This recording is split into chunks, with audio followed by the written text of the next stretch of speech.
അകിട് വളരെ മാർദ്ദവമുള്ള അകിടായിരിക്കണം, നല്ല ഹെൽത്തി ആയിട്ടുള്ള പാല് വേണം, ഹെൽത്തി ആയിട്ടുള്ള കുളമ്പായിരിക്കണം.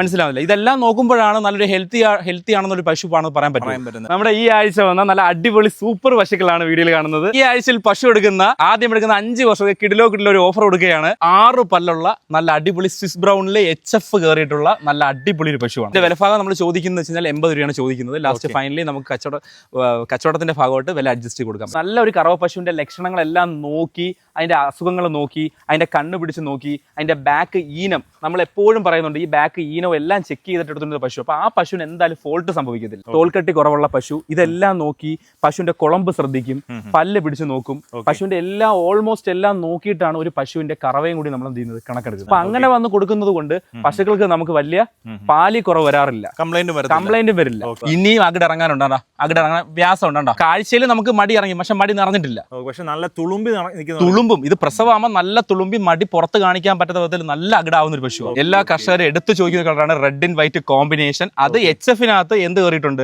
സ്വിസ് ബ്രൗൺ ക്വാളിറ്റി കയറിയിട്ടുണ്ട്. അതുകൊണ്ട് നല്ല പാല് കിട്ടും, നല്ല ക്വാളിറ്റി പാലായിരിക്കും. സ്വിസ് ബ്രൗൺ കയറിയിട്ടുണ്ടെങ്കിലും ഉച്ച വെയിലിൽ ആയിപ്പോ കാര്യങ്ങളോ ഒന്നും ഇല്ല, നല്ല ഹെൽത്തി ആയിട്ടുള്ള പശു. അതുപോലെ തന്നെ നല്ല പാൽഞരമ്പ് പ്രൊജക്ട് ചെയ്ത് നിപ്പുണ്ട്, സസ്പെൻസറി ലിഗമെന്റ് ഉണ്ട്, ഡിവൈഡ് ചെയ്തിട്ടുണ്ട്. ഇതിന്റെ പാലിന്റെ അളവ് പറയുന്നില്ലെങ്കിലും കാമ്പ് 4 ഗ്യാരണ്ടിയോട് കൊടുക്കും. കാമ്പിന് എന്തെങ്കിലും പ്രശ്നമാണെങ്കിൽ അതെ തീർച്ചയായും